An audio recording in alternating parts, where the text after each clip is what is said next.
ED extra டீசென்ட்னு இப்ப ரீசெண்டா வந்த மலையாள படம் தான். இந்த படத்துக்கு இன்ட்ரோவை நான் சொல்றதை விட இந்த படத்தோட இன்ட்ரோவே இன்னும் பயங்கரமா தாறுமாறா இருக்கு. இதை வச்சு இந்த படம் எப்படி போகுதுங்கிறத உங்களால ஈஸியா கணிச்சிட முடியும். இன்ட்ரோவை சொல்றேன் கேளுங்க. ஒரு செக்யூரிட்டியே காட்டுறாங்க. தான் மகளுக்கு போனை போட்டு 2 நாளா நெஞ்சு வலிச்சுக்கிட்டு இருக்குதுமா, ஹாஸ்பிட்டலுக்கு போலாமா, வர்றியா, கூட வந்தா கொஞ்சம் நல்லா இருக்கும்னு கூப்பிடுறாரு. ஆனா அந்த அம்மா, ஏன் என்ன கூப்பிடுற, உன் மூத்த பையனை கூப்பிட வேண்டியதானே அப்படிங்குது. அவன் பிஸியா இருப்பானேம்மா எப்ப பார்த்தாலும் அப்படின்னு சொல்ல, ஏன் உன் மூத்த பையன் மட்டும்தான் பிஸியா இருப்பானா, எங்களுக்கெல்லாம் வேலை இல்லையா அப்படின்னு பேசுறான். இங்க பாரு, நீ ஃப்ரீயா இல்லைன்னா இல்லைன்னு சொல்லு, நான் வேற யாரையாவது கூட்டிட்டு போறேன் அப்படின்னு சொன்னதும், அதான் சரி வை அப்படிங்குது பொண்ணு. போனா வச்சாச்சு. அடுத்து பார்த்தா ஒருத்தர் வந்து இறங்குறாரு. நம்ம படத்தோட ஹீரோ இவர் தான். அவர் நம்ம செக்யூரிட்டி இருமுறத பார்த்துட்டு, என்னங்க சார் மடம்பு மாதிரியா இருக்குதா, ஹாஸ்பிட்டல் கூட்டு போகணுமா அப்படின்னு விசாரிக்கிறார். இல்ல சார், என்னை பத்தி தான் உங்களுக்கு தெரியுமே, இந்த வண்டி ஓடாதுன்ட்டு. ஒன்னு ஹாஸ்பிட்டல்ல, கவர்மெண்ட் ஹாஸ்பிட்டல்ல போய் படுக்கணும், இல்ல முதியோர் இல்லத்துல போய் சேரணும். இந்த ரெண்டுக்குமே போறதுக்கு மனசு கேட்க மாட்டேங்குது. இன்னொரு வழி இருக்கு, ரொம்ப பெருமையா அப்படி கம்பீரமா போறாப்புல ஒரு இடம், ஜெயிலு அப்படிங்கிறாரு. உடனே அதை கேட்ட நம்ம ஹீரோ ஜெரிக்கிறாப்ல. ஜெயிலுக்கு போறதுக்குன்னா காரணம் வேணுமேன்னு. உடனே நம்ம பெரியவர், காரணம் வேணும்ல, காரணம் வேணும்ல, இதோ காரணம்னு சொல்லி பின்னாடி ஒளிய வச்சிருந்த சுத்தியில எடுத்து தலையில நங்குன்னு ஒரு அடி. எதிரே பார்த்திருக்க மாட்டோம். இனியா நடந்துச்சு இங்கன்னு ஒரு செகண்ட் யோசிக்கிறதுக்குள்ள நடந்து முடிஞ்சிருச்சு. எப்படி இருக்கு பாருங்க இன்ட்ரோ, தாறுமாறா இல்ல? எதுக்கு அவர் அடிச்சாருங்கிற காரணமே நமக்கு தெரியல. அடுத்து சில மாதங்களுக்கு பிறகுன்னு காட்டுறாங்க. ஹாஸ்பிட்டல்ல கொஞ்சம் நல்லபடியா தேறி வர்றாரு அவர் ஹீரோ. போலீஸ்காரங்க சில பேர் அந்த கேஸை மறுபடியும் ரீஓபன் பண்ணணும்னு பேசிட்டு வந்துட்டு இருக்காங்க. இந்த பக்கம் ஹாஸ்பிட்டல்ல பார்த்தா டாக்டர், போலீஸ்காரங்க சில பேர் டிவில அவங்க ஃபேமிலியோட போட்டோ போட்டு விட்டுட்டு இதுல இன்னார தெரியுதான்னு விசாரிச்சுட்டு இருக்காங்க. அப்பா அம்மாவை தெரியுதுன்னு இவர் எடுத்து சொல்லுவார். அதே சமயம் வெளியில அப்பா அம்மா அந்த குடும்பத்தை சேர்ந்தவங்க எல்லாம் இருக்காங்க. ஒரு போலீஸ்காரரை பார்த்ததும் அந்த குடும்பம் அப்படியே ஒரு மாதிரியா பம்முது. டாய்லெட் பக்கம் போய் ஒளிஞ்சுக்குது. இங்க பார்த்தா டிவில இருக்கிற சில பேரோட பேரை சொல்றான், பல பேரோட பேரை சொல்ல மாட்டேங்கிறான். பட் இருந்தாலும் இது குட் சைன் தான். கொஞ்சம் கொஞ்சமா எல்லாம் ஞாபகத்துக்கு வந்துருங்கிறாப்ல டாக்டர் எடுத்து சொல்லிட்டு இருக்கிறார். போலீஸ்காரங்களோ அம்மா இவரோட ஃபேமிலி எங்கன்னு விசாரிக்கிறாங்க. வெளியில தான் இருப்பாங்கன்னு கூட ஒரு பொண்ணு இருந்து பாத்துக்கிறா அவ சொல்றா. அந்த பொண்ணை தான் நம்ம ஹீரோ கட்டிக்க போறாரு போல தெரியுது. சோ ஹீரோயின் சொன்னதும் சரி வெளியில போய் பார்க்கலாமே, வெளியில வந்தா அந்த குடும்பம் அங்க இல்ல. சரி டாய்லெட் பக்கம் போலாமேன்னு போலீஸ்காரர் டாய்லெட்டுக்குள்ள போனா அங்க அந்த 2 பொண்ணுங்க இருக்காங்க. ஐயோ சாரிங்க, லேடிஸ் ரூம்குள்ள வந்துட்டான்னு சொல்லிட்டு வெளியில போலான்னு பார்த்தா ஜென்ஸ் ரூம் தான் போட்டிருக்கு. என்ன ஜென்ஸ் ரூம்குள்ள இருக்கிறீங்கன்னு விசாரிக்க, இல்ல கொஞ்சம் அர்ஜென்ட் அதான் உள்ள வந்துட்டு வாங்குறாங்க. சரி அப்பா எங்கன்னு விசாரிக்கும் போது அவரு பாத்ரூம்குள்ள தான் இருக்கிறாப்ல. உடனே ஃபிளஷ் பண்ணிட்டு உள்ள இருக்கிறாப்ல ஒரு ஆக்டிங்க போறாரு. அடுத்து இன்னொருத்தவன் அவன் என்ன பண்றான்னு பார்த்தா உச்சா போறாப்ல ஆக்டிங் போட்டுட்டு இருக்கான். ஆனா என்ன குத்துனா, கை கழுவுற வாஷ் பேஷன் இருக்குல்ல, அதுல உச்சா போறாப்ல பதட்டத்துல ஆக்டிங் கொடுத்துட்டு இருக்காரு. இன்னும் எல்லாம் ஒரு மாதிரியா இருக்கிறாங்கறாப்ல அவர் பாக்குறாரு. உங்க புள்ள ஒரு மாதிரியா இருக்கான்னு நினைச்சுக்க வேண்டாம், அதெல்லாம் சீக்கிரம் தேறி வந்துருவாப்ல அப்படின்னு அட்வைஸ் பண்றாரு. போய் புள்ளைய பாருங்க, ஏதாவது முன்னேற்றம் தெரிஞ்சா என்கிட்ட வந்து சொல்லணுங்கிறாரு. சரின்ட்டாங்க இவங்க. அடுத்து புள்ளைய பாக்குறதுக்காக உள்ள போனா அப்போ அந்த பொண்ணு ஹீரோ கிட்ட யாரையாவது தெரியுமான்னு போட்டோல, அந்த மொபைல்ல இருக்கிற போட்டோவெல்லாம் ஒண்ணு காட்டிட்டு இருக்கா. ஏதோ ஒரு போட்டோவை பார்த்துட்டு இவரை எனக்கு தெரியும் அப்படின்னு சொல்றாரு நம்ம ஹீரோ. ஆனா பேர் என்னன்னு கேட்டா பேரு தெரியலங்கிறார். கரெக்டா அவங்க உள்ள வர டாக்டர் அந்த போட்டோ காமிச்சிட்டு, இவர் இந்த பையன் தெரியுங்கிறாப்ல, உங்க புள்ள நல்ல சைன் தான், அதெல்லாம் யாரு இவரு அப்படின்னு விசாரிக்க, நாங்க 1-2 தடவை பார்த்துருக்கிறோம், ஆனா யாரு என்னெல்லாம் தெரியாது, வெளிநாட்டுக்கு வேலைக்கு போயிருந்தாலும் போயிருக்கலாங்கிறாப்ல அந்த குடும்பம் சொல்லி சமாளிக்குது. அந்த போட்டோ வேற நமக்கு தெளிவா காட்ட மாட்டேங்கிறாங்க, யாரு போட்டோவை பத்தி இவங்க பேசிட்டு இருக்காங்கன்ட்டு. அதே மாதிரி இந்த குடும்பம் ஏன் இப்படி ரியாக்ட் பண்ணுதுங்கிறது நமக்கு புரியல. அங்க நம்ம ஹீரோயின் 3 நாள் நான் லீவ் போட்டுருக்கேன், நான் புள்ளைய பாத்துக்கிறேன், 1 வாரமா நீங்க கஷ்டப்பட்டு இருக்கீங்க, நீங்க வீட்டுக்கு போங்கன்ட்டாங்க. சரின்னு உடனே இந்த குடும்பம் கிளம்பி வந்துருச்சு. இங்க வீட்டுல பார்த்தா வேற ஒரு டாக்டர் வராரு. தெரிஞ்ச டாக்டர் போல, எதுக்கத்தான் இருக்கிறான்னு நினைக்கிறேன். உங்க பிள்ளையோட டாக்டர் பேசினாப்ல, கொஞ்சம் கொஞ்சமா ஞாபகம் திரும்ப வருதாமே, எல்லாம் நல்ல விஷயம் தான் பாராட்டிட்டு அப்படியே உள்ள வரார். ஆனா குடும்பம் ஒரு மாதிரியா இருக்கிற பார்த்துட்டு ஏதாவது பிரச்சனையா இருந்தா ஓப்பனா சொல்லுங்க அப்படிங்கிறாப்ல. உடனே போய் மெயின் டோரை லாக் பண்ணி சாவி எடுத்து வச்சுக்கிறாரு அப்பா. இவருக்கு ஒன்னும் புரியல, என்னடா இப்படி ரியாக்ட் பண்றாங்களேன்னு. அந்த லேடி கூப்பிட்டு டைனிங் டேபிள்ல உட்கார வச்சு ஒரு கதை சொல்ல ஆரம்பிக்கிறா. ஹீரோவை பத்தி உனக்கு என்னையா தெரியும்னு விசாரிக்க, ரொம்ப டீசென்ட், எக்ஸ்ட்ரா டீசென்டான ஆளு அப்படின்னு சொல்ல, அந்த எக்ஸ்ட்ரா டீசென்ஸ் எப்படி வந்துச்சு நான் உங்களுக்கு சொல்லட்டுமா அப்படின்னு அந்த பொண்ணு ஆரம்பிக்குது. சின்ன வயசுல நம்ம ஹீரோவுக்கு அண்ணனா ரொம்ப பிடிக்கும், அண்ணனுக்கு ஹீரோவை ரொம்ப பிடிக்கும். தம்பி ஸ்கூலை முடிச்சுட்டு வீட்டுக்கு வந்தா சாக்ஸை கழட்டி போறதுல இருந்து பையனை பாத்துக்கிற ஒரு பட சாக்லேட் எல்லாம் கொடுப்பான். ஆம்லேட் வேணும்னு தம்பி கேட்க, சரி ஓகேன்னு கிச்சனுக்கு கூட்டிட்டு போய் ஆம்லேட் போறதுக்காக கேஸ் ஆன் பண்றான். அந்த லைட்டரை வச்சு அடிக்கும் போது லைட் எரியல. தீப்பெட்டியை தேட ஆரம்பிக்கிறான், ஆனா ஃபுல்லா ஆன்லயே வச்சுட்டான், மறந்துட்டான். வெளியில தீப்பெட்டி இருந்தா எடுத்துட்டு வாடான்னு தம்பி அமுச்சு வைக்க, தம்பி வெளியில வந்துட்டாங்க. பார்த்தா அங்கேயே தீப்பெட்டி இருக்குது. தீப்பெட்டி இருக்குன்னு சொல்லிட்டு தீப்பெட்டி எடுத்து கொளுத்த, ஏற்கனவே ஆன்ல வச்சிருந்ததுனால மொத்தமும் பத்தி எரியுது. இதை பார்த்த தம்பி அப்படியே ஒரு செகண்ட் அரண்டு போய் மயங்கி விழுந்துட்டான். அம்மா பதறிக்கிட்டு உள்ள ஓடினாங்க. அப்புறம் கட் பண்ணி ஹாஸ்பிட்டல்ல ஐசியூ வார்டுல என்ன நடக்குதுன்னு காட்டுறாங்க. பார்த்தா சிகிச்சை பலன் இல்லாம அண்ணன் இறந்துட்டான்னு வருது. கதறி அழுதுருச்சு குடும்பம். இவன் ரொம்பவே பாதிக்கப்பட்டிருப்பான். அண்ணன் இவனும் சேர்ந்து எடுத்த போட்டோவெல்லாம் ஒட்டி டைரியில ஒட்டி இறந்த நாள் தான் எவ்வளவு லவ் பண்ற அண்ணன் எல்லாத்தையுமே எழுதி வச்சிருப்பான். அப்புறம் இந்த குடும்பத்துல அழகான ஒரு தங்கச்சி பிறக்கிறா. தங்கச்சி பிறந்த பிறகு தங்கச்சிய அப்பா அம்மா கூட ரூம்ல வச்சுப்பாங்க. இதுக்கு முன்னாடி இறந்து போனால அண்ணன், அவனோட ரூம் இப்போ இவனுக்கு கிடைக்குது ஹீரோவுக்கு. ஹீரோ அந்த ரூமுக்குள்ள வந்தா தான் அண்ணன் அங்க இருக்கிறாப்ல, தனக்கு எல்லாம் சொல்லி கொடுக்குறாப்ல நினைச்சிட்டு பேசிட்டு இருப்பான். அதே சமயம் அப்பா ஏதோ கோவமா சத்தம் போட்டு கூப்பிடாப்ல, தெரியா பயப்படுவான். போடா ஒன்னும் பிரச்சனை இல்லடா போடான்னு அண்ணன் தான் அங்க இருந்து அமுச்சு வைக்கிறாப்ல, இவன் ஃபீல் பண்ணிட்டு போவாங்க. கட் பண்ணி இப்போ நடப்ப காட்டுறாங்க. பையன் கீழே இறங்கி வருவான். தன் நண்பர்களை கூட்டு உட்கார வச்சுட்டு இவரை கூப்பிட்டு, என் பிள்ளைய பத்தி உங்களுக்கு தெரியுமா, கவர்மெண்ட் எக்ஸாம அதிகமா எழுதி ட்ரை பண்ணவன்ற அந்த கின்னஸ் பட்டியல இவனுக்கு வந்து ஃபர்ஸ்ட் பிரைஸே கொடுக்கலாமா. 39 முறை கவர்மெண்ட் எக்ஸாம் எழுதி ஃபெயில் ஆயிருக்கானா. இதுக்கு பிறகு என் கூட கடையில வந்தா வேலை பார்க்கணும் அப்படின்னு சத்தம் போட்டாலும் இவர் அப்படின்னு மட்டும் தான் பதில் சொல்றாரு. ஆமா இல்லன்னு பதில் சொல்லல. என்னடா வாய்க்குள்ள பபுள் கம் வச்சிருக்கியா, எத்தனை தடவை சொல்றதுன்னு அடிக்க போயிடுறாரு. அம்மா பதறிக்கிட்டு ஓடியாராங்க. வீட்டுல இருந்தவங்க நாங்க கிளம்புறோம்னு நாசுக்காங்கிறத கிளம்புறாங்க. சின்ன வயசுல இருந்து பயமுறுத்தியே வச்சிருக்கீங்க, பயமுறுத்தி அவனை எப்படி ஆக்கி வச்சிருக்கீங்க பாருங்கன்னு அம்மா சத்தம் போடுறாங்க. பார்த்தா அப்புறம் ஃப்ரெண்டு ஒருத்தர் வரா. பெருசா படிக்கல, ஃபினாயில் வித்து ஆனா ஓரளவு காசு பாக்குறாரு, பிசினஸ் பண்றாரு போல தெரியுது. அவன் மாதிரி இருந்தா கூட பரவாயில்லைன்னு அப்பையும் புள்ளைய திட்டிக்கிட்டு தான் இருக்கிறாப்ல. உன் தங்கச்சி வருவா சென்னையில இருந்து, போய் பிக்கப் பண்ணிட்டு வரணும்னு அனுப்பி வைக்கிறார் அந்த ஃப்ரெண்டு கூட. நம்ம வயலுக்கு டிரைவிங் லைசன்ஸ் இருக்கு, ஆனா இருந்துமே வண்டியை ஓட்ட விடாம வண்டியை கொடுக்காமயே அப்பா பழகிட்டாரு. இவருக்கு இப்போ வண்டி ஓட்ட வர மாட்டேங்குது. கூட வரவே வண்டி ஓட்டியான்னு கேட்க டப்புன்னு இவர் போய் நான் ஓட்டட்டுமான்னு கையெடுத்து வைக்கிறார். இல்ல டிராபிக்கான ஏரியா இங்க வேண்டாங்கிறாப்ல. அப்புறம் தங்கச்சி வர்றா. ஏறினதுமே நாளப்பட்ட நான் அமெரிக்கா பக்கம்லாம் வேலைக்கு போனேன், 5 பைசா அனுப்ப மாட்டேன், இந்த டப்பா வண்டியை மாத்த சொன்னா மாத்துறீங்களா அப்படின்னு சத்தம் போட்டுக்கிட்டு இருக்கிறேன். இங்க பாரு, எல்லாத்தையும் மொத்தமா நாங்க செலவு பண்ணிடுவேன் வேற சொல்லிட்டு இருக்கும்போது அண்ணங்கார என்ன சொல்ற அட்வைஸ் பண்றான் பாருங்க ஹீரோ. இங்க பாரு, மொத்த பணத்தையும் உங்க அப்பா விட்டு அனுப்பாத, அதே மாதிரி நீயும் மொத்தத்தையும் வெளிநாட்டுல செலவு பண்ணாத, கொஞ்சம் எதிர்காலத்துக்காக சேவ் பண்ணி வைன்னு சொன்னதும் வண்டி ஓட்டிட்டு இருக்கிற அந்த பையனை தான் இவ பாக்குறா. மேபி லவ் பண்றாளோ அப்படின்னு நமக்கு சந்தேகம். எங்கேயாவது சாப்பிட்டு போலாம்னு சொல்லிட்டு ஒரு ரெஸ்டாரண்ட்ல உட்காந்து சாப்பிடுறாங்க. சாப்பிட்டு வீட்டுக்கு வந்தாச்சுங்க. வீட்டுக்கு வந்ததும் வண்டியை கழுவி வைடாங்கிறாரு அப்பா புள்ளைய பார்த்து. அப்புறம் தான் கடைக்கே கூப்பிட்டாருல, கையோட கூட்டிட்டும் போறாரு. ப்ரோசி சென்டர் மாதிரி ஏதோ ஒரு சென்டர் வச்சிருக்காரு, ஜெராக்ஸ் எடுத்து கொடுக்கறது வைக்கிறதுன்னு வேலை பார்த்துட்டு இருக்கிறாப்ல. பக்கத்து கடைக்காரர் அறிமுகம் ஆகும்போது, எங்க அப்பா ரிட்டையர் ஆயிட்டாரு, அவருக்காக ஒரு கடை வச்சு கொடுத்துருக்கேன், நான் ரியல் எஸ்டேட்ல வேலை பார்க்கறேன்னு சொல்லி அடிச்சு விடுறாப்ல நம்ம ஹீரோ. ஆனா கடையில வச்சு அதட்டுறதை பார்த்து கடைக்கு வர்ற கஸ்டமர்ல இருந்து அந்த பக்கத்து கடைக்காரர் வர எல்லாருமே பயந்து போறாங்க. அப்புறம் வீட்டுல சிக்கன் பார்பிக்யூ ரெடி பண்ணுவாப்ல. எல்லாரும் ஜாலியா சாப்பிட்டுட்டு இருக்காங்க. ஏதோ பக்கத்து ஊர்ல ஒரு இடம் இருக்கு போல, அதை தான் பொண்ணோட பேர்ல எழுதி வைக்கிறேன், அங்க ஒரு வீடு கட்டணுங்கிறாப்ல. அப்பா கேட்கிறாரு. எனக்கு அபார்ட்மெண்ட் தான் வசதி, நான் சம்பாதிச்சு நான் வீடு வாங்கிக்கிறேன், நீங்க உங்ககிட்ட தான் பணம் இருக்குல்ல, சிட்டில ஒரு அபார்ட்மெண்ட் வாங்கிட்டு வந்து செட்டில் ஆக வேண்டியதானே, சிட்டி லைஃபை என்ஜாய் பண்ணலாம்ல அப்படின்னு அப்பா அம்மாட்ட அவ சொல்றேன். அதெல்லாம் ஒரு பக்கம் இருக்கட்டும், உனக்கு கூடிய சீக்கிரம் ஒரு நல்ல பையனா பார்க்கணுங்கிறாப்ல பேச, ஏதாவது ஒரு கவர்மெண்ட் எம்ப்ளாயின்னு கொண்டு வந்து என் தலையில கட்டிடக்கூடாது, எனக்கு பிடிச்சிருக்கணும், செட் ஆச்சுனா தான் கல்யாணங்கிறாப்ல எடுத்து சொல்லிட்டு என்னென்ன அப்படின்னு கேட்க, அண்ணன் ஏதோ சொல்ல வரதுக்குள்ள அப்பா முந்திக்கிட்டு இவங்கிட்ட போய் அட்வைஸ் கேட்கிற, உதவாக்கறவன் ஏதாவது வேலை பார்த்தா தானே பொண்ணுக்குன்னு கிடைக்கும், இப்போ வரைக்கும் வேலையே பார்க்கல, என்னத்த சொல்றது, இவங்கிட்ட போய் நீ அட்வைஸ் கேட்கறேன்னு அப்பயும் மட்டம் தட்ட ஆரம்பிக்கிறார். கடைக்கு வந்தா பக்கத்து கடைக்காரர் என்ன ஏதுன்னு அடிக்கடி பேச்சு கொடுக்குறாப்ல. அங்க பார்த்தா அடிச்சு விடுற அநியாயத்துக்கு பக்கத்து ஊர்ல தான் ஒரு இடம் வாங்கினதாகவும் தான் அப்பா பேர்ல இடம் வாங்கினதாகவும் அதை கூட தான் தங்கச்சிக்கு எழுதி கொடுக்கறதாவும் எனக்கு அதுல முழு சந்தோஷம் இருக்கிறதாவும் சொல்லி ஓட்டிக்கிட்டு இருக்கிறாப்ல. தங்கச்சி இன்னைக்கு அமெரிக்கா போறான்னு நல்ல விஷயத்தை எடுத்து சொல்லிட்டு இருப்பாரு. அடுத்து பார்த்தா அமெரிக்கா போறதுக்காக பேக்கிங் எல்லாம் பண்ணிட்டு இருப்பாங்க. நானும் உன்ன மாதிரி இந்த கோர்ஸ் படிச்சிருந்தா அமெரிக்கா போயிருப்பேன்னு பேச, போய் கிழிச்சிருப்பேன் அப்படின்னு அப்பா மறுபடியும் வந்து மட்டம் தட்ட ஒரு மாதிரி ஆயிடுறான். சோகமா உள்ள போயிடுறான். ஏன் எப்ப பார்த்தாலும் அவனை மட்டம் தட்டிக்கிட்டே இருக்கிறீங்கன்னு தங்கச்சி கூட சண்டைக்கு போறா. அப்பா கூட தன் தங்கச்சியோட டேட்டா பர்த் அங்க எழுதியிருக்கும். தான் அண்ணன் இறந்த டேட்டா பர்த் அவர் டைரியில எழுதி வச்சிருப்பான். அண்ணன் இறந்து ஒரு வருஷம் முடியறதுக்குள்ள தங்கச்சியை பெற்றுக்கிட்டாங்க.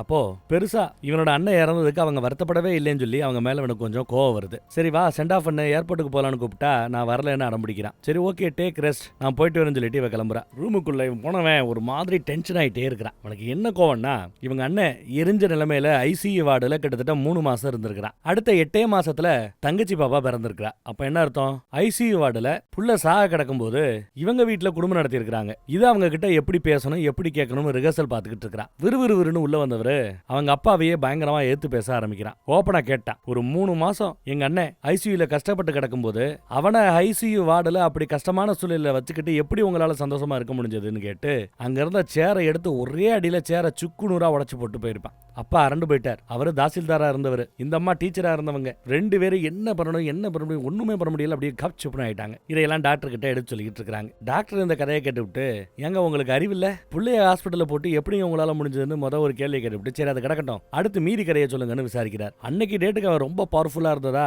அப்பா தாசில்தாரை எடுத்து சொல்லிட்டு இருக்கிறார். அடுத்த நாள் சாப்பிட்டுட்டு இருக்கும்போது இந்த மேட்டரை நான் தங்கச்சி கிட்ட சொன்னா அவ சூசைடே பண்ணிடுவா, சாகிறதுக்கு முன்னாடி உங்க 2 பேரும் மூஞ்சிலையும் காரி துப்புவான்னு சொல்லி பிளாக்மெயில் பண்ண ஆரம்பிக்கிறான். கையை கழுவிட்டு வந்து அப்பா முன்னாடியே, அப்பா பபுள் காம் சாப்பிட்டா, சாரி இவன் பபுள் காம் சாப்பிட்டா அப்பாவுக்கு பிடிக்காது, திட்டிக்கிட்டே இருப்பாரு, ஒளிச்சு வச்சுட்டு தான் சாப்பிட்டுட்டு இருந்தான். ஆனா இன்னைக்கு அப்பா முன்னாடியே பபுள் காம் எடுத்து வாயில போட்டு நல்லா மென்னு பாட்டுட்டு போறான். ஒரு மேட்டர் சிக்கிடுச்சுல, இல்ல, இனி அப்பாவால சவுண்ட் கொடுக்க முடியாதுன்னு நினைப்பு. அடுத்த குண்டு தங்கச்சி கேட்டாப்ல சிட்டி பக்கம் போய் ஒரு அபார்ட்மெண்ட் வாங்குவோம், ஒரு காரும் வாங்குவோம்னு பிட்ட போட்டான். வீட்டையே காலி பண்ணிட்டு அவங்க புது வீட்டுக்கு கிளம்பிட்டாங்க. பக்கத்து வீட்டுக்காரங்க சுத்தி இருக்கிறவங்க கிட்ட எல்லாம் அப்பா அம்மா சிட்டி லைஃப் வேணும்னு ஆசைப்பட்டாங்க, அதனாலதான் காலி பண்ணி போறாப்ல ஆயிப்போச்சு. அவங்க சந்தோஷத்தான முக்கியம்னு நடிக்கிறான். சுத்தி இருக்கிற அப்பாவோட நண்பர்கள்கிட்ட எல்லாம் நல்ல பேர் எடுத்துக்கிட்டான். ரொம்ப தூரத்துல இருக்கிறோம், அபார்ட்மெண்ட்ல எல்லாம் செக்யூரிட்டி ரொம்ப டைட்டா இருக்கும், நீங்க எல்லாம் வந்து பாக்குறது கஷ்டம், அப்பப்பா அப்பாவை நான் இங்க கூட்டு வரேன் என்ன அப்படின்னு பேசிட்டு போக எவ்வளவு பொறுப்பான பையனா இருக்கான் தெரியுமா. கொடுத்து வச்சிருக்கணும்னு ஃப்ரெண்டுகள் எல்லாம் பாராட்டுறாங்க. இந்த மாதிரி புள்ள கிடைக்க கொடுத்து வச்சிருக்கணும்னு நண்பர்கள் எல்லாம் பாராட்டிட்டு கார் எடுத்துட்டு கிளம்புறாங்க.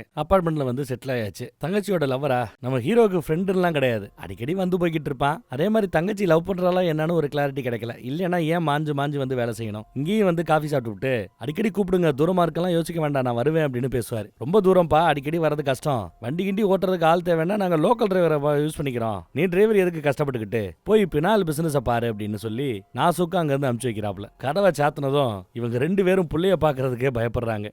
உள்ள வந்தவன் நமக்கு இனிமே வெளியாட்கள் யாரும் வேண்டாம், இந்த உலகத்துல எந்த ஒரு பையனும் தான் பேரண்ட்ஸை இந்த ரேஞ்சுக்கு லவ் பண்ணலங்கிற ரேஞ்சுக்கு நான் உங்களை லவ் பண்ணுவேன் பாத்துப்பேன் அப்படின்னு வாக்கு கொடுக்குறாரு. இவனுக்குன்னு ஒரு ரூமு, செம குஷியா இருக்கிறாரு. காலையில அலாரம் வச்சு எந்திரிச்சு அவங்களுக்கு மாடர்ன் ட்ரெஸ்ஸை கொடுத்து காலையில ஜாகிங் போடுங்கிறாப்ல. அப்படி ஜாகிங் போதுதான் எதுக்கு ஒரு பொண்ணு குட் மார்னிங் சொல்லிட்டு போவா. அப்புறம் எதிர்த்த அபார்ட்மெண்ட்ல ஒரு டாக்டர் இருக்காருன்னு சொன்னல, இப்ப அந்த கதை எல்லாத்தையுமே அந்த டாக்டர் கிட்ட தான் சொல்லிட்டு இருக்காங்க. அந்த டாக்டர் கிட்டையும் தன்னை பத்தி அறிமுகப்படுத்திக்கிறாரு நம்ம ஹீரோ. அடுத்து இவங்க சாப்பிடுறதுக்கு நம்ம என்ன கொடுக்குறான்னு பாருங்க. பாவக்கா, மிளகா, இதைத்தான் சாப்பிடணும்னு சாப்பிட வைக்கிறான். உப்பு, சர்க்கரை, மசாலா எல்லாத்தையும் கொண்டு போய் குப்பையில கொட்டிட்டான். இதெல்லாம் சாப்பிட்டா உடம்புக்கு ஆகாதான், உப்பு சப்பு இல்லாம தான் சாப்பிடணுமா. அப்புறம் கடைக்கு கிளம்பலான்னு அப்பா கிளம்புனா, கடையை நான் பாத்துக்கிறேன், நீங்க இந்த வண்டியவே எடுக்க வேண்டாம் வீட்லயே இருங்கன்னு டாப்ல. அடுத்து கடையை கொஞ்சம் இம்ப்ரூவ் பண்ணி அடுத்த லெவலுக்கு எடுத்துட்டு போறதுக்காக வேலை பார்த்துட்டு இருக்கிறானா. அமெரிக்கால இருந்து பொண்ணு கால் பண்ணா சிரிச்சுக்கிட்டே பேசணும்னு சொல்லி போனை அட்டன் பண்ணி கொடுக்குறான். சரி மெடிசன் எடுத்து கொடுக்கணும், அப்புறம் குப்புறம் சொல்லி போனை கட் பண்ணி விட்டு ஜம்முன்னு டிவி பார்த்துக்கிட்டு இருப்பான். அடுத்து பாருங்க மழை நல்லா பெஞ்சுக்கிட்டு இருக்குது.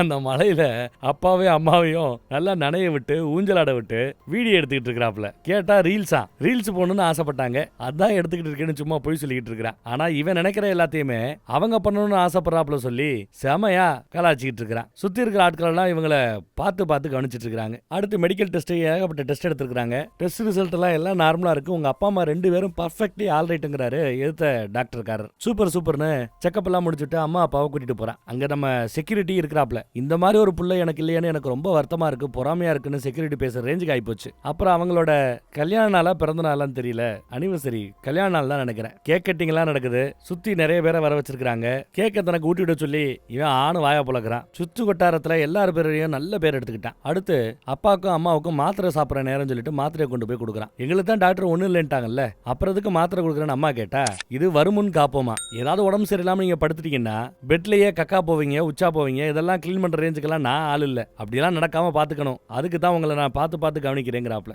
பையன் போன பிறகு இதோ மாத்திரை ஏதோ கலந்து கொடுக்குறானோ நம்ம கொல்ல பாக்குறானோ அப்படின்னு கேட்டா, இருக்கலாம் ஆனா மொத்தமா கொண்டா நல்லா இருக்கும், இவன் ஸ்லோவால வச்சு கொள்ளும் போல தெரியுதுங்கிறாரு அப்பா. இதுல இருந்து நாம வெளியில வரணும்னா நான் ஒரு ஆள்கிட்ட பேசுறேன்னு சொல்லிட்டு அம்மா போன் எடுத்துட்டு கிளம்பிடுறாங்க. அடுத்த நாள் காலையில பாருங்க ஜாகிங் போய்கிட்டு இருக்கும் போது அம்மா சிக்னல் கொடுக்க அப்பா நெஞ்சு வலின்னு அப்படியே கீழே விழுகிறாப்புல ஒரு ஆக்டிங்க போடுறாரு. வீட்டுக்கு வந்ததும், மோனே எனக்கு நெஞ்சு வலி எல்லாம் அதிகமாயிட்டு இருக்குது, நான் சாகிறதுக்குள்ள தங்கச்சிக்கு ஒரு நல்ல கல்யாணம் பண்ணி வைக்கணும், சொந்த பத்தத்தெல்லாம் கூட்டி ஜாம்னு பண்ணணும், தயவு செய்து இதை கொஞ்சம் பண்ணி கொடுறா, எதிரா நிக்காதரா அப்படிங்கிறாரு. பையன் யோசிக்க ஆரம்பிக்கிறான். ரூமுக்கு போயிட்டான். தங்கச்சிக்காக ஒரு நல்ல வரன் பார்த்து வச்சிருக்காங்க போல தெரியுது. ஆனா அமெரிக்கால இருக்கிற தங்கச்சி கிட்ட இருந்து ஒரு வாய்ஸ் மெசேஜ் வருது. அவங்க அரேஞ்ச் பண்ணி இருக்கிற இந்த ப்ரொபோசலை எப்படியாவது கழட்டி விட்டுரு, எனக்கு இந்த கல்யாணம் வேண்டாம்னு சொன்னதும் நான் பாத்துக்கிறேன்னு ரிப்ளை போடுறாரு. அடுத்து தங்கச்சி நான் ஒரு பையனை லவ் பண்றேன்னு அடுத்த உண்மையை எடுத்து சொல்றா. யார லவ் பண்றேன்னு நம்ம ஆளு கேட்கிறார். ஃபினாயில் விக்கிறாப்ல இல்ல சஞ்சு, அவரை தான் லவ் பண்றேன்னு சொன்னதும் இவன் மூஞ்சி ஒரு மாதிரியா மாறுது. ஏதோ யோசிக்கிறான். ஓகே நான் பாத்துக்கிறேன்னு மெசேஜ் போட்டாரு. அப்புறம் வீடியோ கால்ல நான் உன்னை சப்போர்ட் பண்ணலன்னா வேற யாரை சப்போர்ட் பண்ணுவான்னு சொல்லி காதர்ல பேச விட்டு அழகு பாக்குறாரு நம்ம ஹீரோ. யூகேஜி படிக்கிறது வந்து லவ்வா.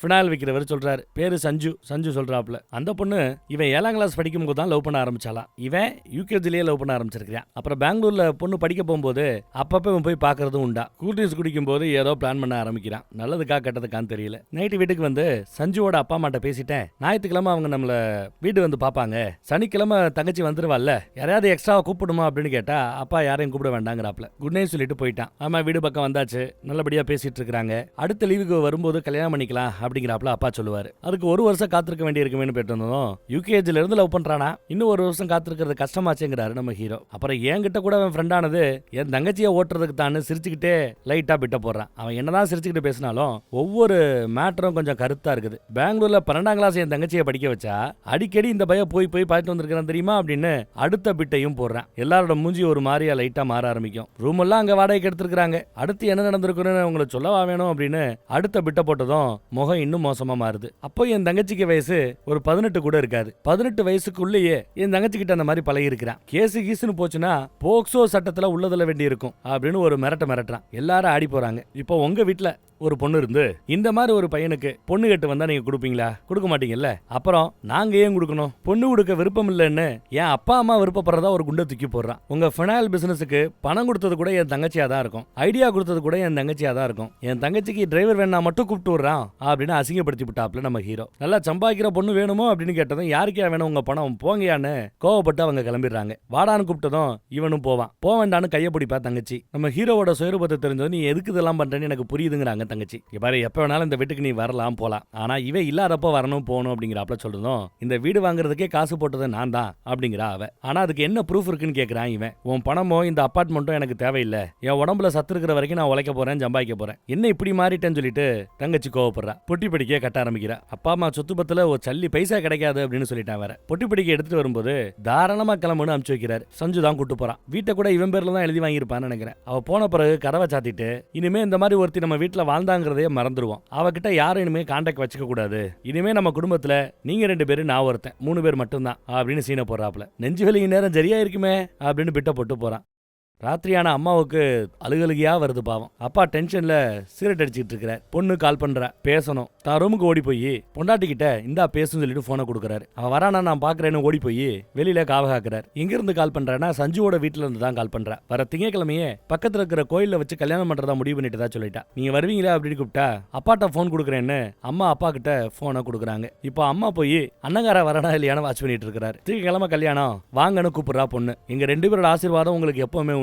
சஞ்சு ஒண்ணு நல்லா பாத்துப்பான், ஆனா வர முடியாதுன்னு வருத்தப்படுறாங்க. ரோட்ல வச்சுதான் கல்யாணம் முடிஞ்சிட்டு வந்த பொண்ணை பாக்குறாங்க, வருத்தப்படுறாங்க. அங்க வச்சுதான் தங்கச்சி கேக்குறா, எப்பவுமே உங்களை பார்த்து தான் பையன் பயப்படுவான், அண்ணன் பயப்படுவான், இப்ப அவனை பார்த்து நீங்க ஏன் பயப்படுறீங்க அப்படின்னு கேட்டா இந்த கேள்விக்கு அப்பா பதில் சொல்ல மாட்டேங்கிறார். எங்க உங்க தைரியம் போயிடுச்சு, என்னாச்சு அப்படின்னு கேட்டா ஒன்னும் சொல்ல மாட்டேங்கிறார். ஒன்னும் கிடையாதுன்னு தான் சொல்றாங்க அப்பாவும் அம்மாவும். நீங்க சந்தோஷமா இருந்தீங்கன்னா ஓகே, ஒரு கால் அங்க நீங்க சந்தோஷமா இல்லைன்னா ஒரு கால் பண்ணுங்க, ஏன் கூட வந்து வாழ்ந்துருங்க அப்படின்னு கூப்பிடுறாங்க. சரின்னு சொல்லி அம்மா அழுகுது பாவம். அப்பா அம்மாவை காணமேன்னு பையன் தேடி வரும்போது இவங்க ஆட்டோல வந்து இறங்கி உள்ள ஓடுறாங்க. நம்மளால பின்னாடியே ஃபாலோ பண்ணி எப்படி ஓடுறான் பாருங்க. இதையெல்லாம் அந்த செக்யூரிட்டி கவனிச்சுட்டு தான் இருக்கிறார். என்ன தங்கச்சி கல்யாணத்துக்கு போயிட்டு வந்திருக்கீங்க போல, அந்த ஆட்டோக்காரன்ட்ட எல்லாத்தையும் விசாரிச்சுட்டேங்கிறாப்ல. இன்னைக்கு எங்க அண்ணனோட நினைவு நாள் ஞாபகம் இருக்கான்னு கேக்குறான். இந்த நொடி வரை நான் மறக்கல, இனியும் மறக்க போறது இல்லைங்கிறாங்க அம்மா. பேசிட்டே இட்லி எடுத்து வைப்பாங்க. அப்புறத்துக்கு இது இனிமே எங்க அண்ணனோட நினைவு நாள் அன்னைக்கு நாம எல்லா பேருமே விரதம் தான், தண்ணி மட்டும் தான் அன்னைக்கு குடிக்கணும், அப்புறம் மருந்து மாத்திரை சாப்பிடணும், அவ்வளவுதான்னு சொல்லி இட்லியா தோசையா எல்லாத்தையும் எடுத்து வச்சிட்டான். முத நாள் கஷ்டமா இருக்கும், அப்புறம் பழகிடும். சொந்த பிள்ளைக்கா இது கூட செய்யக்கூடாதா? சமைச்ச எல்லாத்தையும் பக்கத்து வீட்டுக்காரிகிட்ட நான் கொடுத்துட்டு வரேன்னு எடுத்துட்டு கிளம்பிடுறான். ஹாலில் உட்காந்து அப்பா டிவி பார்த்துட்டு இருப்பாரு,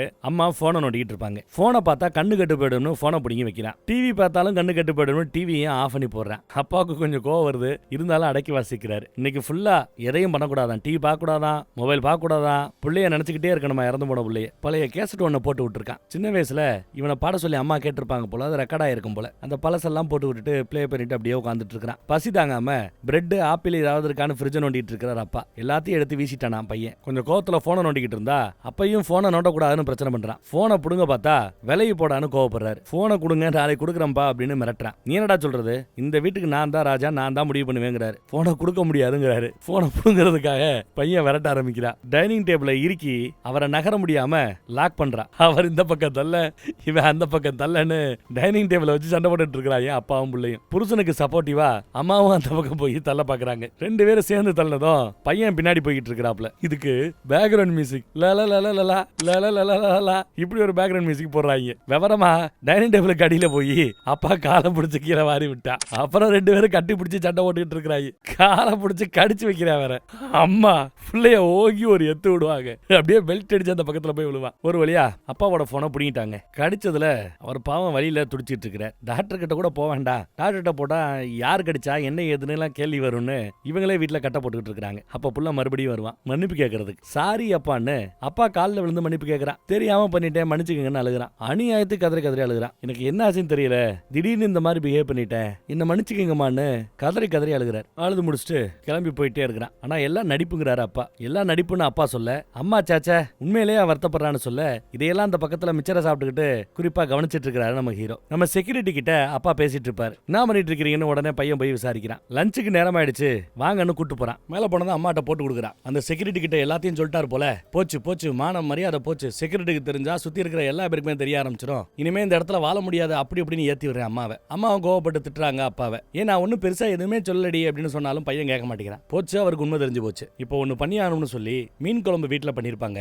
அதுல விஷத்தை கொண்டு வந்து ஊத்துறான். ஊத்திட்டு அந்த செக்யூரிட்டிக்கு போனை போட்டு வீட்டுல கொஞ்சம் சாப்பாடு இருக்கு, மீன் குழம்பு சாப்பிட வரீங்களான்னு கூப்பிட சந்தோஷமா செக்யூரிட்டி சாப்பிடறதுக்காக மேல வர இவங்களோ பதறாங்க. ஐயோ ஒரு உசிரியே எடுக்க போறானேன்னு. வேண்டாண்டான்னு எவ்வளவோ சொல்லுவாங்க. அவர் வர கேப்ல அவருக்கு தெரிஞ்ச உண்மை வேற யாருக்கு தெரியக்கூடாது அப்படின்னு விஷத்தை கலந்து வச்சுட்டான். அவர் உள்ள வரார். வரும்போதே கையில ஏதோ ஒரு மூலிகை மருந்து எடுத்துட்டு வரார். எலிக்கடிக்கு இது ஒரு நல்ல மருந்து, இதை தேய்ச்சிக்கங்கன்னு வந்து கொடுத்துட்டு சாப்பிடறதுக்காக கையை கழுவ போவார். அந்த கேப்ல அந்த மீன் குழம்பை கீழே கொட்டி விட்டுருவான். கொட்டி விட்டுட்டு ஐயோ மூடி எடுக்க போனேன் கொட்டிடுச்சு அப்படின்னு சீனை போடுறான். சீனை போட்டு பெட்ரூமுக்கு போயிட்டான். அவரோ பரவாயில்லங்க, மீன் குழம்பு வேஸ்ட் பண்ண வேண்டாம், அப்படியே சும்மா கையால அப்படி எல்லாத்தையும் வாரி கொட்டுங்க, நான் சாப்பிடுறேங்கிறாரு பெரிய மனுஷன். அடுத்து பக்கத்து கடைக்காரன் ஏதோ நியூஸ் பேப்பர்ல படிப்பாங்க, 60 வயசுல ஒரு தம்பதி குழந்தை பெத்துக்குச்சுன்னு. இதை படிச்சதுமே அவனுக்கு கை காலு ஓடல. சொல்லாம கொல்லாம திடுதுப்புன்னு ஈவினிங் டைம் வீட்டுக்கு வரேன். அம்மா என்ன பண்ற, எங்க இருக்கேன்னு விசாரிக்கிறான். அப்பா ரூம் குள்ள போய் சுத்தி முத்தி போய் பாக்குறேன். வர்றான்.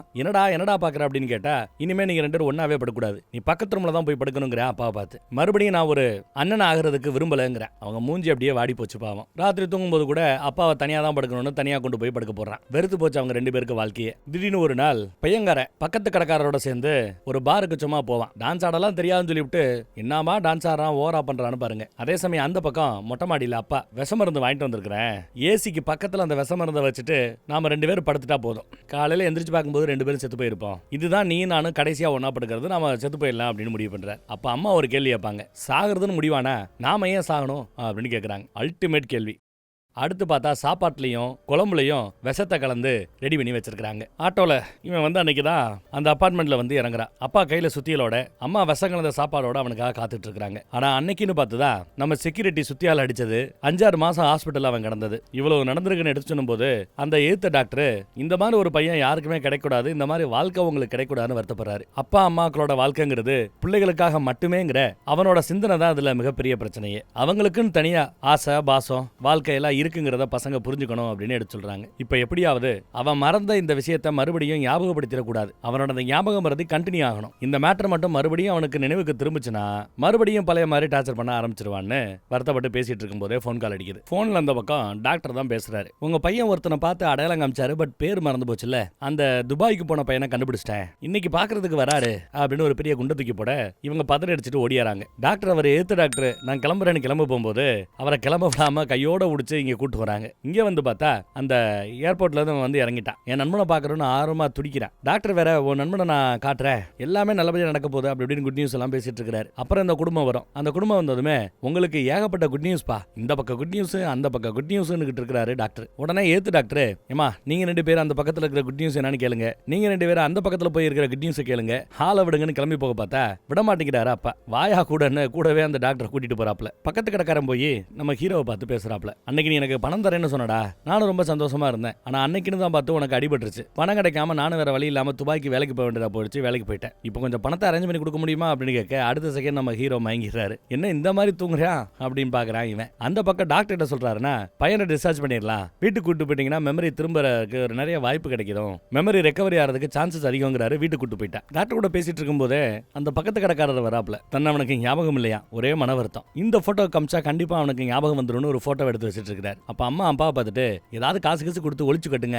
அப்படிங்கிறாங்க. உடனே அப்பாவும் போய் பார்த்துட்டு இந்த போட்டோ நல்லா இருக்கே, இந்த போட்டோ எனக்கு வாட்ஸ்அப் பண்ணிடு, நான் அவன்கிட்ட காட்டுறேன், அப்புறம் உனக்கு ஃபிளைட் டிக்கெட்டுக்கு நான் காசு கொடுத்துறேன், கிளம்பி என்ன அப்படின்னு சொல்லிட்டு அங்கிருந்து பேக்கப் பண்ண பாக்குறாரு. அப்புறம் மச்சான் ஜாலியா விசில் அடிச்சுட்டே ரூம்குள்ள வராரு. மச்சான்னு ரொம்ப பாசமா கூப்பிடுறாரு நம்ம ஹீரோ. இவனுக்கே ஆச்சரியம், இவ்வளவு பாசமும் நேசமா இருக்கிற இந்த குடும்பத்துல பிறந்ததுக்கு நான் கொடுத்து வச்சிருக்கணும், நானே இல்லாட்டி கூட எங்க அப்பா அம்மாவை நீ நல்லபடியா பாத்துக்கணும் மச்சான், பாத்துப்பியா அப்படின்லாம் விசாரிக்க நான் பாத்துக்கிறேங்கிறாரு நம்மால். அப்புறம் நீ முந்தானத்து இதே மாதிரி தானே சட்டை போட்டு வந்தேன்னு விசாரிக்கிறாரு. அதெல்லாம் இதெல்லாம் எழுதி வச்சுப்பாரான் டைரியில. அப்பதான் சீக்கிரமா ரெக்கவரி ஆகும் மெமரி. அப்புறம் சீக்கிரம் டிஸ்சார்ஜ் ஆகி தான் வாழ்ந்த வளர்ந்த இடத்துக்கு போகணும், அப்பதான் பழசெல்லாம் ஞாபகத்துக்கு வருங்கிறாப்ல சொல்றாரு. காதலிக்கிற பொண்ணு லஞ்ச் எடுத்துட்டு வரும். அப்பா அம்மா எங்கன்னு கேட்க வெளியில இருக்காங்க, ஏதோ பேசிட்டு இருக்காங்க உன் எதிர்காலத்தை பத்தி தான் அப்படின்றாங்க. என்ன பழையபடி ஆக்காம எங்க அப்பா அம்மா விடமாட்டாங்க போலயே அப்படின்னு அவன் பேச, அதே சமயம் இந்த பக்கம் பார்த்தா அவன் பழையபடி ஆனா நம்ம சோலி முடிஞ்சுங்கிறாரு அப்பா. இந்த பக்கம் வந்து உங்க பிள்ளைக்கு சீக்கிரம் மெமரி வந்துடாப்ல தெரியுது, ஏதாவது பண்ணுங்கிறாரு மச்சான். சனந்தன் கிட்ட நம்ம பேசுவோம், ஒரு ஐடியா கிடைக்கும்னு அந்த அம்மா சொல்லுது. ஏற்கனவே வெளி மனுஷன் டாக்டருக்கு இப்ப எல்லாம் தெரிஞ்சு போச்சு, இப்ப இதை இன்னொரு ஆள்கிட்ட சொல்லணுமா அப்படின்னு அப்பா யோசிக்கிறாரு. இல்ல சனந்தனுக்கு ஏற்கனவே தெரியும்,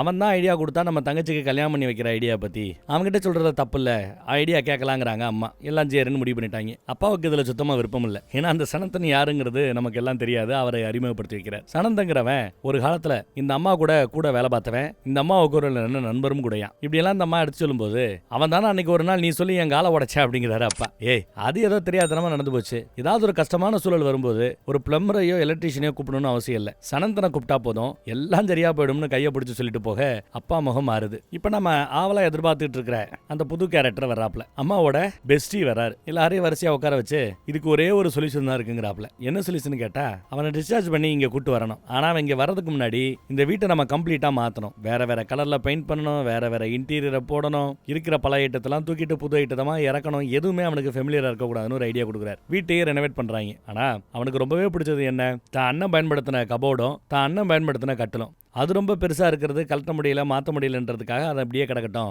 அவனுக்கு பிடிச்ச சின்ன சின்ன ஐட்டங்கள் மெமரிஸ்ல இருக்கிறாப்ல தான், இதெல்லாம் யாரும் மெமரியில வச்சுக்க போறா, அந்த மாதிரி ஏதாவது இருக்கா யோசிங்க அப்படின்னு கேட்க, அம்மா கபோர்டுக்கு மேல தடவி பார்த்தா ஒரு கேசட் கிடைக்குங்க. சின்ன வயசுல நம்ம ஹீரோ அவங்களோட அண்ணன் பாடின கேசட். அதை என்ன பண்ண போறா, அதை அப்படியே விட்டுரு அப்படிங்கிறாரு அப்பா. ஆனா கேட்கலையே, உட்காந்து சுத்தில எடுத்து அதை அடி நடிச்சு நொறுக்கி தள்ளுறாங்க. அப்புறம் தான் அண்ணனோட இறந்த நாள்னு போட்டோ எடுத்து எழுதி வச்சிருப்பான்ல, அந்த டைரியையும் மொத்தமா தீயில போட்டு கொளுத்திடுறாங்க. அடுத்து ரெனோவேஷன் நடந்து முடிக்கிறதுக்கு இன்னும் ஒரு வாரம் பாக்கி இருக்கிறான். ஹாஸ்பிட்டல் வேற சீக்கிரமே டிஸ்சார்ஜ் பண்ணுங்கிறாங்க. இப்ப என்ன பண்றதுங்கிறாப்ல அம்மா கேட்க, பாத்ரூம்ல ஏதாவது எண்ணெய் ஊத்தி விட்டுருங்க, வலிக்கு மறுபடியும் தலையில அடிபடும் போது ஒரு வாரம் லேட் ஆகும்னு ஐடியா கொடுக்குறாரு. ஆனா அப்பாவுக்கு இதுல உடன்பாடு இல்ல, வேண்டாங்கிறாரு. அப்பா வேற ஐடியா பண்ணுவோம்னு பெஸ்டியும் ஐடியா பண்ண யோசிக்கிறார்.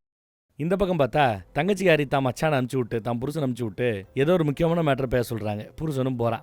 தங்கி பெஸ்டி கிட்ட அந்த பேல பேசாம முடிச்சு விடலாமா, அதுக்காக ஆள் இருக்கா அப்படின்னு விசாரிக்கிறான். என்ன பண்ணலான்னு யோசிக்க, அட கொலதா பண்ணணுமா, அது இருக்குப்பா சப்ப மேட்டர்ப்பா, இந்த டூரிஸ்ட்டுக்கு நம்ம சுத்தி பார்க்க போறோம்ல, அங்க ஏதாவது சூசைட் ஸ்பாட்னு இருக்கும், உயரமான இடம் ஏதாவது இருக்கும், அங்க வேடிக்கை பார்த்துட்டு இருக்கும்போது தள்ளி விட்டுறலான்னு ஐடியா கொடுக்குறாரு. ஆனா நீ தான் தள்ளி விட்டுங்கிறாரு. ஐயோ நானா அப்படின்னு பயப்படுறான். சும்மா சொன்னேன் பயப்படாத, அவனை ஏதாவது பேசி என் வண்டியில மட்டும் உட்கார வச்சிரு, நான் பாத்துக்கிறேங்கிறாரு பெஸ்டி. இந்த ஒரு வாரத்துக்கு பையனை டிஸ்சார்ஜ் பண்ணி நிறைய டூரிஸ்ட் ஸ்பாட்டுக்கு கூட்டு போனோம். எங்கெல்லாம் அது வரைக்கும் லைஃப்ல போனதே இல்லையோ அந்த மாதிரி இடத்துக்கெல்லாம் கூட்டிட்டு போய் இங்கதான் இதுக்கு முன்னாடி வந்த, இங்கதான் இதுக்கு முன்னாடி இந்த வேலையில பார்த்த அப்படின்னு பொய்யான மேட்ரா சொல்ல ஆரம்பிச்சோம்னா அவனுக்கு எதுவுமே ஞாபகத்துக்கு திரும்பாது இல்ல. அதுதான் இவங்க பிளான். அந்த பிளானை எக்ஸிக்யூட் பண்ண ஆரம்பிக்கிறாங்க. அவனை கூட்டிட்டு ஒரு ட்ரிப், ஒரு வாரத்துக்கு வீடோட ரெனோவேஷன் முடிகிற வரைக்கும் வெளியில போகணும்னு கிளம்பிட்டாங்க. நான் இருக்கிற இந்த நிலைமையில என்னால உங்களுக்கோ அம்மாவுக்கோ பழைய மாதிரி சப்போர்ட் பண்ண முடியாது, ஓகேவான்னு விசாரிக்க, அதான் தம்பி எனக்கு வேணும், நல்லது நான் பாத்துக்கிறேன் அப்படிங்கிறாரு அப்பா. இன்னும் 2 நாள் ஆகுமா ரெனோவேஷன் முடிக்கிறதுக்கு. கூடவே அந்த லவர் பொண்ணு சுத்தித்தான் இருக்கிறா. இல்லாத கதையெல்லாம் கட்டணும், அவனுக்கு இந்த ஞாபகம் மட்டும் திரும்ப வந்துடக்கூடாதுங்கிறதுல குடும்பம் உறுதியா இருக்குது. இதுல வேற நம்ம மச்சாங்காரன்ட்ட சொல்லி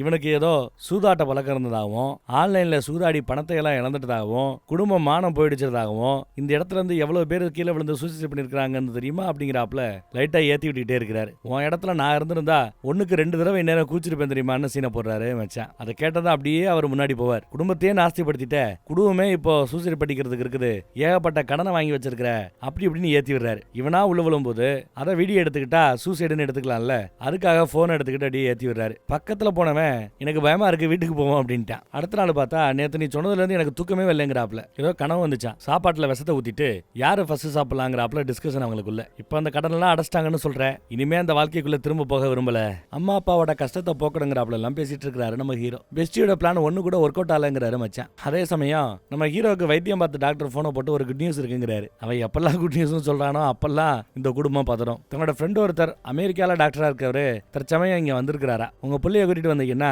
அவரோட ஞாபகத்தை திரும்ப கொண்டு வரதுக்கு அவரால் முடிஞ்ச கவுன்சிலிங்க கொடுப்பாப்லன்னு எடுத்து சொல்றாரு. நாளைக்கு காலையில ஹாஸ்பிட்டலுக்கு வந்துருங்கன்னு டாப்ல. வேற வழி இல்லாம அடுத்த நாள் ஹாஸ்பிட்டலுக்கு கூட்டு வராங்க. எம்ஆர்ஐ ஸ்கேன் எல்லாம் எடுக்கப்படுது. அமெரிக்க டாக்டர் எல்லாத்தையும் செக் பண்ணி பார்த்துட்டு கேஸை பத்தி எல்லாம் உங்க பழைய டாக்டர் எல்லாத்தையும் எடுத்து சொன்னாரு. மெமரி திரும்ப வரதுக்கான வாய்ப்புகள் ரொம்பவே ஜாஸ்திங்கிறாரு. அதே மூளைக்குள்ள மெமரி எல்லாம் ஒளிஞ்சிட்டு தான் இருக்குது, ஆனா அதை மீட் எடுக்கணுங்கிறாரு. ஒரு 5-6 மாசத்துக்கு மருந்து மாத்திரை எழுதி கொடுக்குறாரா. ஒரு கால அவருக்கு ஏதாவது பழைய ஞாபகங்கள் திரும்ப வந்தா ரொம்ப வேகமா அவன் பழசெல்லாம் ஞாபகத்துக்கு கொண்டு வந்துருவான்னு அர்த்தம். ஒரு டாக்டருக்கு 2 டாக்டர் சொல்றோம் கன்ஃபார்ம் அவங்க பிள்ளைக்கு பழசெல்லாம் ஞாபகம் வந்துருன்னு சொல்ல இந்த குடும்பம் எப்படி ரியாக்ட் பண்ணணும்னு தெரியாம முழிக்குது பாவம். அடுத்து அபார்ட்மெண்ட்டுக்கு கூட்டிட்டு வராங்க. எல்லாம் பழைய மாதிரி இருக்கும், பழசெல்லாம் ஞாபகத்துக்கு கொடுக்கும் அப்படின்னு பார்த்தா வீடை கம்ப்ளீட்டா ரெனோவேட் பண்ணி எல்லாத்தையும் மாத்தி வச்சிருக்காங்க. எதுவுமே அவனுக்கு பழக்கப்பட்டதா இல்ல, எல்லாமே புதுசா இருக்கு. எதை பார்த்து அவனுக்கு ஒரு ஃபீல் வரல. தான் ரூமுக்கு போய் யாருக்கோ கால் பண்றான், நாட் ரீச்சபிள் அப்படின்னு வருது. எல்லாமே புதுசா இருக்கு அவனுக்கு. ஆனா அந்த கட்டில்ல கீழே ஏகப்பட்ட பபிள் காம மென்னு ஒட்டி வச்சிருந்திருப்பான். அது அவன் கையில படும். இந்த பபிள் காம் மேட்ரு அவனோட நினைவுகளை கொஞ்சம் கொஞ்சமா திரும்ப கொண்டு வர போது பாருங்க. இதையும் சேர்த்து மாத்தி இருக்கணும். இந்த குடும்பம் தப்பு பண்ணிடுச்சு. அடுத்து பாருங்க, பெஸ்டி போய் டாக்டர் கிட்ட ஏதாவது ஒரு மாத்திரை மருந்து இருந்தா கொடுங்க, அதை சாப்பிட்ட மெமரி பவரை முழுசா இழக்கணும், எல்லாம் மறந்து போகணும், அதுக்கு மாத்திரை மருந்து வேணுங்கிறாப்ல. அப்படி ஒரு மாத்திரை மருந்தை கொடுக்கல, அதோ அந்த வயசானவங்க 2 பேர் இருக்காங்கல்ல, அவங்களுக்கு விஷ மருந்து கொடுத்துருங்க, ஏதாவது ஒரு மருந்து கண்டிப்பா கொடுத்தாகணும்னு மிரட்டுறாரு. தங்கச்சியும் குடும்பம் நல்லா இருக்கணும்னா இந்த மாதிரி மருந்து கொடுத்தாகணும்னு கேட்கறா. அப்படி மருந்து இருக்கு, ஆனா சைடு எஃபெக்ட் ரொம்ப ஜாஸ்தி, முழு மெமரியும் டெலிட் ஆகிறதுக்கு வாய்ப்பு இருக்குது. எந்த ஒரு அம்மாவும் தான் பிள்ளைய அப்படி பாக்குறதுக்கு ஆசைப்பட மாட்டா அப்படின்னு சொல்லிட்டு உங்களை பத்தி சொல்லல மேடம் அப்படிங்கிறாரு. சரி, அந்த மருந்து உங்களுக்கு கிடைச்சாலும் நாளை பிள்ளை நீங்க மாட்டினாலும் இந்த மருந்து உங்களுக்கு எப்படி கிடைச்சதுன்னு கேட்டாங்கன்னா கூகுள் பண்ணி கண்டுபிடிச்சதா தான் சொல்லணும், என்ன காட்டி கொடுத்துட கூடாது, துரோகம் பண்ணிட கூடாதுங்கிறாரு டாக்டர். அதை மீறி யாராவது என்ன துரோகம் பண்றதா இருந்தா முன்னாடியே சொல்லிடுங்க, நான் தூக்குல தூங்கிடுறேன் அப்படின்ட்டு போறாரு. ஹீரோக்கு ஏதோ ஒரு குரல் திரும்ப திரும்ப ஒலிக்குது. ஆம்லேட் போட்டு கொடுக்கட்டுமா, பசிக்குதா, சாக்லேட் சாப்பிட்றியான அண்ணனோட குரல். நைட்டு தான் மெமரியை பத்தி யோசிச்சுட்டு இருக்கும்போது கால் வருதுங்க. அந்த லவர் பொண்ணு தான் பேசுறா போல தெரியுது. எங்க இருக்குன்னு கேட்டா அபார்ட்மெண்ட்ல இருக்கிறதா நம்ம ஹீரோ சொல்ல, உன் அபார்ட்மெண்டா, எங்க ஒரு நிமிஷம் காட்டு அப்படின்னு கேட்டு அந்த ரூமை ஃபுல்லா பார்த்துட்டு என்ன ரூம் கம்ப்ளீட்டா மாறி இருக்குன்னு அந்த லவர் பொண்ணு போட்டு கொடுத்துட்டா. இதுக்கு முன்னாடி லைவ்ல வீடியோ கால் வந்திருக்கா. என்ன இப்படி பெயிண்ட் அடிச்சு மாத்தி வச்சிருக்காங்கன்னு கேட்க, நான் தான் சொன்னேனா, நான் சொன்னேன்னா அவங்க ரெனோவேட் பண்ணி வச்சிருக்காங்கன்னு சொன்னதும், ஐயோ உன் மெமரி முழுசா திரும்பி வரதுக்கான வாய்ப்பு இது ஒன்னே ஒன்று தான் இருந்தது, அதை உன் குடும்பம் இப்படி நாஸ்தி பண்ணிடுச்சேன்னு யதார்த்தமா அந்த பொண்ணு சொல்லிட்டா. அப்புறம் கூப்பிடுறேன்னு காலை கட் பண்றா. மறுபடியும் பார்த்தா கட்டில இருந்து பபுள் காம் தான் கைக்கு வரும். குனிஞ்சு பார்த்தா ஏகப்பட்ட பபுள் காம எவ்வளவு ஒட்டி வச்சிருக்கான்னு பாருங்க. ஒவ்வொரு தடவையும் டென்ஷனா அந்த பபுள் காம இந்த மாதிரி ஒட்டி வச்சிருக்கானா அத்தனை தடவை அப்பா கிட்ட திட்டு வாங்கியிருக்கான்னு அர்த்தம். அந்த பழைய திட்டின அந்த சவுண்ட் எல்லாம் திரும்ப கேட்கும். 39 தடவை எக்ஸாம் எழுதி செலக்ட் ஆகலைன்னு சொன்னதெல்லாம் திரும்ப கேட்குது. மூஞ்சி ஒரு மாதிரியா மாறுது. ஒரு நாளைக்கு ஒரு மாத்திரைன்னு இந்த மாத்திரையை சாப்பிடணுமா, டெய்லி ஒன்று சாப்பிடணுமா, ஒன்றுக்கு மேலே சாப்பிட்டா ஆளே அவுட் ஆகிறதுக்கு வாய்ப்பு இருக்குன்னு டாக்டர் மாத்திரையை கொடுத்துட்டாரு. அம்மா மாத்திரையை ரொம்ப ஆர்வமாக பார்த்துக்கிட்டு இருக்கிறா. நம்மளால பாருங்க ஷேவெல்லாம் பண்ணி மறுபடியும் அந்த சைக்கோ ஃபேஸ் கட்டுக்கு வந்து நிற்கிறேன். எல்லாம் நல்லா இருக்குன்னு சொல்லிட்டு உள்ள வராங்க. எப்பவுமே நம்ம மச்சான் தான் வண்டி ஓட்டுவான்ல, நான் வண்டி ஓட்டேன்னு சொல்லிக் கொடுன்னு இவர் இப்போ வண்டி ஓட்டு பழகிட்டு சீக்கிரமே கற்றுக்கிட்டேன்ல அப்படின்னு கேட்குறாரு. மச்சானுக்கு டவுட் வருது. உன் மெமரி எல்லாம் திரும்ப வந்துருச்சுல அப்படின்னு கேட்குறாரு. என்னோட பழைய மெமரி எப்பவுமே திரும்ப வராது அப்படின்னு என் வீட்டில் எல்லாத்தையும் நீ சொல்லி வைக்கணுங்க.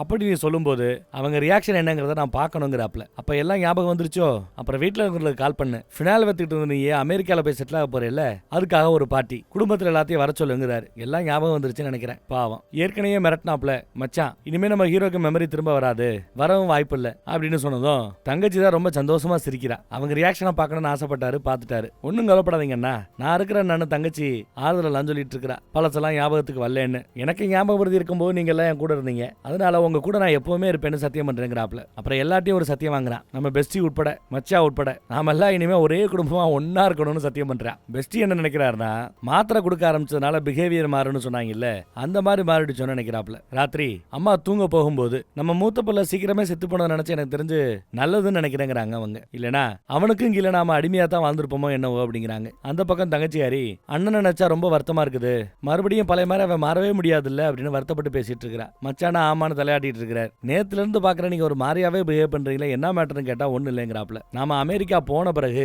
எல்லாத்தையுமே நான் உங்ககிட்ட சொல்றேன்னு சொல்லிட்டு மட்டும் படுத்துட்டாரு அவரு. இன்னைக்கு மச்சானும் தங்கச்சியும் அமெரிக்காக்கு போறாங்க. கார்ல இடம் இருந்தா நானும் கூட வரலாமான்னு கேட்க, உனக்கு இல்லாத இடமா வான்னு தங்கச்சி கூப்பிடுறா. இதையும் மறக்கல, எல்லாத்தையும் எடுத்துக்கிட்டீங்களேன்னு விசாரிச்சுட்டு தான் கூட்டு போறாப்ல. லக்கேஜ் எல்லாம் எடுத்து வச்சாச்சு, எல்லாரும் ஒன்னா போலாங்கிறாப்ல. ஹீரோ கூப்பிடுறாரு. கார்ல இடம் இல்லைன்னு சொல்லும் போது அம்மாவை முன்னாடி உட்கார வைக்கிறான், மீதி ஆட்களை ஃபுல்லா பின்னாடி உட்கார வைக்கிறான். நம்ம ஏத்து டாக்டர் அவரையும் கூட்டிட்டு போவேன்னு அடம்பிடிக்கிறாரு. இல்ல எனக்கு பஞ்சாயத்துல வேலை இருக்குன்னு சொன்னாலும் கேட்காம அந்த டாக்டரையும் வண்டியில ஏத்துறாரு. எவ்வளவு பேரை பின்னாடி ஏத்திட்டு இருக்கிறாப்லன்னு தெரியல. சீட் பெல்ட்டை போட்டிட்டு ஓடிட்டு போயிட்டு இருக்காங்க. காரை ஓடிட்டு போய்கிட்டு இருக்கும்போது மாத்திரை சாப்பிட மறந்துட்டேன், தண்ணி எடுங்கன்னு சொல்லிட்டு மாத்திரையை கொடுத்து திறந்து கொடுக்க சொல்றேன். டாக்டர் உட்பட எல்லாரும் முழிக்கிறாங்க. பிரிஸ்கிரிப்ஷன்ல இந்த மாத்திரை மருந்து எழுதி நான் பார்க்கலையே அப்படின்னு அடுத்து டவுட் கேட்கிறான். இல்ல உன் டாக்டர் இந்த மருந்தை பிரிஸ்கிரைப் பண்ணல அப்படிங்கிறாப்ல நம்ம அப்பா சொல்லுவார். சரி ஏதோ ஒரு டாக்டர் பிரிஸ்கிரைப் பண்ணா நல்லது தானே, என்ன பார்த்துட்டு இருக்கிறீங்க, குடுங்க மாத்திரையான்னு கேட்கிறேன். அப்படி கேட்டுவிட்டு காலால வண்டி ஓட்ட ஆரம்பிக்கிறான். கேட்டா மாத்திரையை போட்டு தண்ணி குடிக்கணும்ல, அதுக்காகத்தான் காலால வண்டி ஓட்டுனேங்கிறான். படு வேகமா போனவன் ஒரு சடன் பிரேக்கை போட்டு எல்லாரையும் முன்னாடி வர வைக்கிறான். அதே சமயம் பின்னாடி ஒரு லாரி வரும்.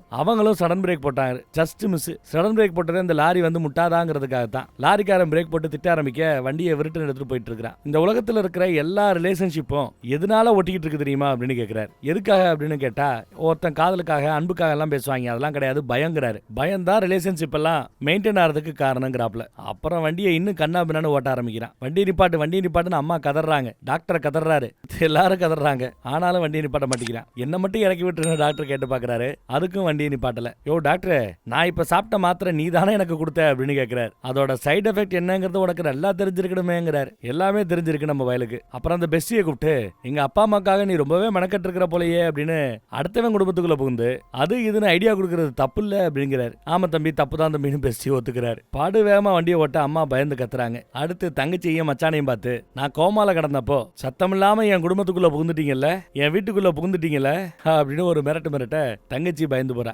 ஒரு கால அப்பா அம்மா தப்பு பண்ணிருந்தாங்கன்னா அவங்கள தண்டி கூட எங்களையும் சேர்த்து ஏன் தண்டிக்கிறேன்னு ஒரு போடு போடுறா. அவ எங்களை இறக்கி விட்டு நாங்க நடந்தே போயிடுறோம் அமெரிக்காக்குங்கிறா. நிப்பாட்டுறேன் மொத்தத்தையும் நிப்பாட்டுறேங்கிறா. வண்டி ஓடிட்டு இருக்கும் போது இன்னும் 5-6 மாத்திரை எடுத்து வாயில மொத்தமா போட்டான். இப்ப சொல்லுங்க, அந்த செக்யூரிட்டி என் தலையில சுத்திரால அடிச்சான்ல, என்ன கொல்ல பார்த்தான்ல, அதுல உங்களோட பங்கு இருக்கா இல்லையா அப்படின்னு விசாரிச்சா சத்தியமா இல்லைங்கிறாங்க அம்மா. அப்பாவோ எப்படி நீ எப்படி எல்லாம் நினைக்கலான்ற ரேஞ்சுக்கு பேசுறாரு. அப்ப நம்ம ஆளு ஏதோ ஒரு பாட்டை போட்டு விட்டுட்டு இன்னும் வெறி கொண்டு வண்டியை ஓட்டுறான். எல்லாருக்கும் மரண பயத்தை காட்டுறான். அடுத்து வண்டியை இன்னும் படுவேகமா ஓட்டுறான். சிக்னல் வேற போட்டிருக்கிறாங்க, சிக்னலையும் மதிக்கல. குடும்பம் பதறுது, ஐயோ ஐயோன்னு. நேரா போய் சிக்னல்ல மோதி வண்டி குட்டிக்கரணை அடிச்சு அதை பார்த்த பொதுமக்கள்லாம் ஐயோ ஐயோன்னு தலையில அடிச்சுக்கிட்டு ஓடுறாங்க. போலீஸ்காரரே பதறி ஓடுறாருன்னா பாத்துக்கங்களேன். எத்தனை பெல்ட்டி கரப்பாம்பூச்சியை குப்புற போட்டாப்ல வண்டி விழுந்து கிடக்குது. ஊரே ஒண்ணு சேர்ந்து ஐயோ ஐயோன்னு பாத்துட்டு இருக்குது. ஆம்புலன்ஸ் வந்துருச்சு. கட் பண்ணி இப்போ ஐசியூ வார்டுல காட்டுறாங்க. அங்க வேலை பார்க்குற நர்ஸுங்க எல்லாம் ஐசியூ வார்டுல இருக்கிறவங்க எல்லாம் தூங்குறாங்களான்னு கன்ஃபார்ம் பண்ணிட்டு கேக் வாங்கிட்டு வந்திருக்காங்க. அங்க வேலை பார்க்குற ஒரு பொண்ணுக்கு பர்த்டே போல கேக் வெட்டு கொண்டாடணுமா. பபுள்ஸ் விட்டு சத்தம் இல்லாம கேக்கு கொண்டாடலாம், கேக்க கட் பண்ணலான்னு பார்த்தா ஒருத்தவன் டப்புன்னு வெடிக்க வச்சிருக்கான். அந்த டொப்பு சத்தத்தை கேட்டதும் நம்ம பெஸ்டி அவரு ஏற்கனவே இதோ அதோன்றதவரை மொத்தமா போய் சேர்ந்துட்டாரு. மீதி ஆட்கள் எல்லாம் உயிரோட தான் இருக்கிறாங்க. அந்த பபுள்ஸ் ஒண்ணு விட்டாங்க இல்ல, அதுல ஒரு பபுள் மட்டும் ஹீரோவோட மூக்குல வந்து டொப்புன்னு உடையும். நம்ம பைய டான முடிச்சு ஒரு சிரிப்பா பாருங்க. அதோட படத்தை முடிச்சிட்டாங்க. அப்பா அம்மா மச்சான் தங்கச்சி அப்புறம் நம்ம டாக்டர் எல்லாம் ஐசியூ வார்டுல தான் கிடக்குறாங்க. பைபிள்ல முழிக்க அதோட படத்தையும் முடிச்சிட்டாங்க. இவனோட ஆட்டம் தொடருங்கிறாப்புல தான் கதையை கொண்டு போயிருக்காங்க. வேற ஒரு நல்ல கதையில சந்திப்போம். தேங்க்யூ.